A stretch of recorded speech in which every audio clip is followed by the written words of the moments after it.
श्री स्वामी समर्थ. जय जय स्वामी समर्थ. दररोज घरामध्ये देवपूजा का करावी, देवपूजा केल्याने आपल्याला काय वाटतं आणि का करायची देवपूजा, ते मी तुम्हाला आजच्या व्हिडिओमध्ये सांगणार आहे.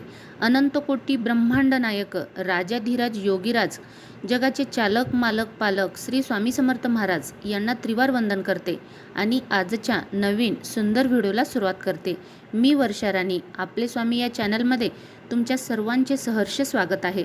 तुम्ही जर माझ्या चॅनलवरती नवीन असाल तर नक्कीच सबस्क्राईब करायला विसरू नका. आपण दररोज उठल्यानंतर आपलं दैनंदिन काम आटोपल्यानंतर आपण देवाची पूजा करतो. देवाची पूजा का करायची असते, देवाची पूजा केल्यामुळं आपल्याला काय होतं, काय समाधान मिळतं का, काय होतं ते आपण आजच्या व्हिडिओमध्ये पाहणार आहोत. आपल्या घरातील वातावरणामध्ये दोन प्रकारच्या ऊर्जा असतात. एक सकारात्मक ऊर्जा असते आणि एक नकारात्मक ऊर्जा असते आणि मनाची ऊर्जा पण असते. जर का घरामध्ये आपल्या मनामध्ये नकारात्मक ऊर्जेने प्रवेश केला तर घरामध्ये चिडचिड होणे, वाद होणे, उदास वाटणे, एकमेकासोबत संबंध बिघडणे, कुठलंही काम मनासारखं न घडणे, मनासारखं न वाटणे, कोणत्याही कामात उत्साह नसणे, कोणत्याही कार्यामध्ये सतत अपयश येणे, घरामध्ये सगळेजण चिडचिड करणे, अशा घटना वारंवार घडत राहतात. त्यामुळे घरातील वातावरण संपूर्णपणे बिघडून गेलेलं असतं. परंतु घरामध्ये आपल्या मनामध्ये सकारात्मक ऊर्जा असेल तर घरातील वातावरण हे नेहमीच प्रसन्न आणि आनंददायी असेल. घरातले वातावरण हे नेहमी सकारात्मक ऊर्जेने भरून राहण्यासाठी आपण आपल्या घरामध्ये दैनंदिन देवपूजा हिंदूच्या प्रत्येक घरामध्ये झाली पाहिजे. आपण कुठले जे काही तुम्ही देवांची पूजा करत असाल, आता मी स्वामी सेवेकरी आहे, तसंच तुम्हीही स्वामी सेवेकरी असाल नसाल माहिती नाही, जे काही तुम्ही देवांची भक्ती करता, जे काही तुम्ही देवांची पूजा अर्चा करता ते तुम्ही नियमितपणाने करा. जर तुम्हाला महिला भगिनींना अडचण वगैरे आली असेल तर तुम्ही तुमच्या पतीला 4 दिवस पूजा करायला सांगा. तुमची मुलं लहान असतील किंवा मोठी असतील तर मुलाच्या हातून तुम्ही पूजा करून घ्या, कारण पूजा झाल्याशिवाय आपलं घर प्रसन्न वाटणार नाही. म्हणून तुम्ही पूजा दैनंदिन करायचीच आहे. सर्व घरामध्ये ही दररोजची पूजा झालीच पाहिजे. या देवपूजेमुळं आपल्या घरातील वातावरण सकारात्मकता ऊर्जा टिकून राहण्यासाठी आपल्याला मदत होत असते.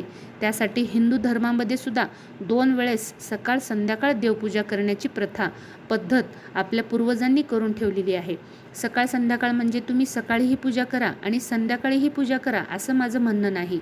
सकाळी देवपूजा झाल्यानंतर संध्याकाळी तुम्ही दिवाबत्ती करा. दिवाबत्ती म्हणजे संध्याकाळी दिवे लागण्याच्या वेळेला तुम्ही तुमच्या देवापाशी दिवा लावा, तुळशीपाशी दिवा लावा, दिवा दिवा दीपत्कार तुम्ही म्हणा, तुमच्या लेकरांनाही शिकवा, उदबत्ती लावा आणि बघा तुमच्या घरामध्ये किती प्रसन्न वातावरण निर्माण होईल. संध्याकाळी सांजवेळी लक्ष्मी माता आपल्या घरामध्ये प्रवेश करत असते. आपण आपल्या घरामध्ये लाईट लावतो, मग आपण देवाजवळ दिवा लावणं सुद्धा गरजेचं आहे. म्हणून देवापाशी दिवा लावणं खूप महत्त्वाचं आहे. दिवाबत्ती करणं अगोदरच्या संस्कृतीपासून, अगोदरच्या चालीरीतीपासून हे सर्व काही सांगत आलेलं आहे. म्हणून आपण सांजवेळी दिवाबत्ती करणं, लेकरांना दिवा दिवा दीपत्कार म्हणायला लावणं, हे सगळं करणं खूप गरजेचं आहे. कारण माता लक्ष्मी आपल्या घरामध्ये प्रवेश करत असते. म्हणून ह्या सर्व गोष्टी करणे गरजेचं आहे. उदाहरण जर द्यायचं झालं तर एखाद्या व्यक्तीने आपल्याला शिवागीळ केली अथवा वाईट बोलली तर आपल्या शरीरामध्ये लगेचच बदल व्हायला सुरुवात होते. जसे की श्वासोश्वासात वाढणे, राग येणे, शरीराला कंप फुटणे, थरथरी येणे असं घडतं. समोरच्याचे जे शब्द वापरलेले आहेत त्याचा परिणाम आपल्या शरीरावर लगेच होत असतो. आपले शरीर लगेच हार्मोन्समध्ये बदल करत असते. त्याचे परिणामसुद्धा आपल्याला लगेच दिसायला लागतात. तसंच स्तोत्र मंत्र पठण करण्यामुळे सुद्धा आपल्या शरीरामध्ये सकारात्मक बदल घडायला लागतात आणि त्याचे दुरोगामी परिणाम आपल्यावर दिवसभर जाणवतात. जसे की मन प्रसन्न राहते. बघा, एखाद्या दिवशी स्त्रीने जर उपवास केला, घरामध्ये ती म्हणते की आज माझी संकष्ट चतुर्थी आहे, आज माझा सोमवार आहे, आज माझा मंगळवार आहे, जी काही उपवास ती स्त्री करत असेल तर ती सकाळी उठल्यापासून तिच्या मनामध्ये पॉझिटिव्ह वेव्स तयार होत असतात. पॉझिटिव्ह विचार, सकारात्मक विचार तिच्या डोक्यामध्ये येत असतात आणि ती सतत म्हणत असते की माझा आज उपवास आहे, मी देवाची पूजा करणार आहे, मी गणपतीची पूजा करणार आहे, मला आरती करायची आहे, मला हे विधी करायचं आहे, ह्या पूजा मला करायच्या आहेत, असं ती सारखं सतत म्हणत असते. आणि पूजा वगैरे झाल्यानंतर पहा घरामध्ये किती प्रसन्न वातावरण असतं. म्हणून आपण दैनंदिन पूजा करायची असते. जसं की आपलं मन प्रसन्न राहत असतं. कोणी जर आपल्या वाईट भाषा वापरली तरीसुद्धा आपल्यावर त्या व्यक्तीच्या शब्दाचा कसलाही परिणाम आपण होऊ द्यायचा नाही. व्यक्तीने वाईट बोलल्यामुळे आपल्याला राग येत नाही, त्यामुळे कोणाशीही वाद घालायचा नाही.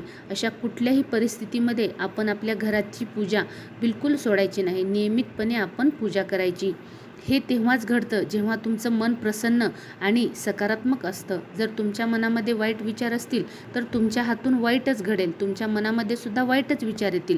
म्हणून तुम्ही तसं बिलकुलही करायचं नाही. हे तुम्ही सकाळी केलेल्या देवपूजा व स्तोत्र पठणाने होत असतं. म्हणून तुम्ही देवपूजा करत असताना श्री स्वामी स्तवन तर म्हणाच, पण श्री स्वामी स्तवन झाल्यानंतर तुम्ही तुमच्या कुलदेवतेचे स्मरण करा, कुलदेवीचे स्मरण करा. म्हणजेच त्यांचे मंत्र म्हणत म्हणत पूजा करा. जसं की श्री स्वामी समर्थ, श्री स्वामी समर्थ, ओम गणगणपते नमः, श्री शिवाय नमस्तुभ्यम, ओम ऐं ह्रीं क्लीं चामुंडाय विच्चे, हे देवीचा मंत्र आहे. असे वेगवेगळे मंत्र, ओम नमः शिवाय, असे कुठलेही मंत्र म्हणत म्हणत तुम्ही देवपूजा करा. यामुळे तुमचं मन पूजेमध्ये लागण्यास तुम्हाला मदत होईल आणि या उच्चाराने तुमच्या मनातील वाईट विचार दूर जाण्याससुद्धा मदत होईल. म्हणून तुम्ही असे छोटे छोटे मंत्र म्हणत म्हणत पूजा करा.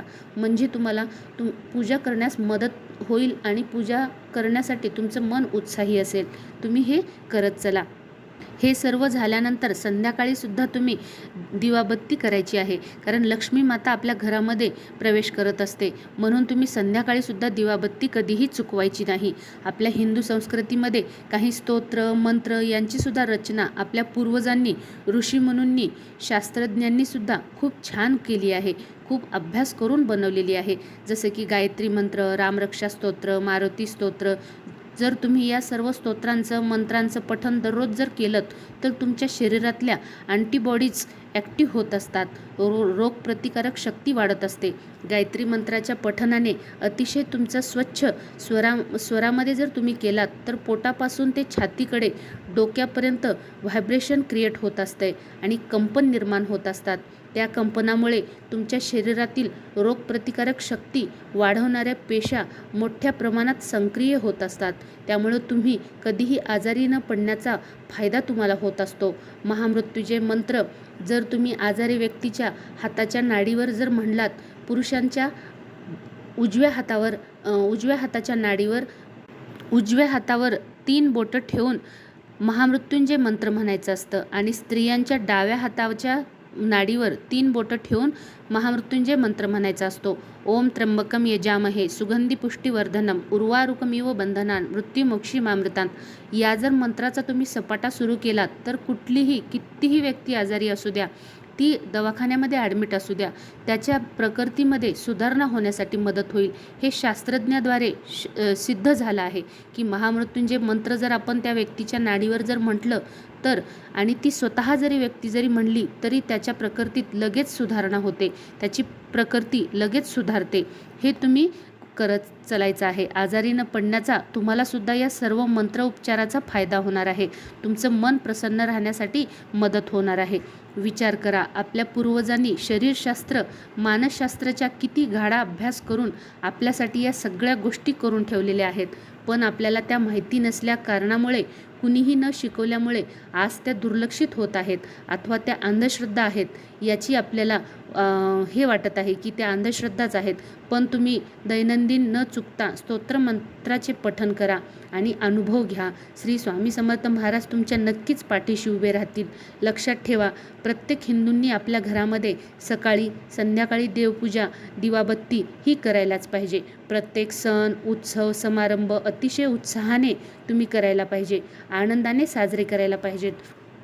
तुम्ही जर असं केलात तर तुमच्या घरामध्ये आजारपण येणार नाही, लहान मुलं चिडचिडे राहणार नाहीत, लहान मुलं रागराग करणार नाहीत.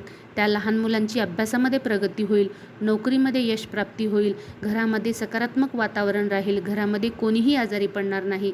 या सगळ्या गोष्टींची तुम्हाला मदत होईल. म्हणून तुम्ही दैनंदिन देवपूजाही करायचीच आहे. आजचा जर व्हिडिओ तुम्हाला वाटला की खरंच हा व्हिडिओ आमच्यासाठी खूप चांगला आहे तर तुम्ही हा व्हिडिओ नक्कीच शेअर करायचा आहे आणि सबस्क्राईब पण करायला विसरायचं नाही. जर तुम्हाला काही शंका वाटत असेल तर कमेंटमध्ये श्री स्वामी समर्थ लिहून तुमची काही शंका असेल तर तेही तुम्ही सांगू शकता. आजचा जर व्हिडिओ तुम्हाला आवडला तर नक्कीच सबस्क्राईब करा. श्री स्वामी समर्थ. जय जय स्वामी समर्थ.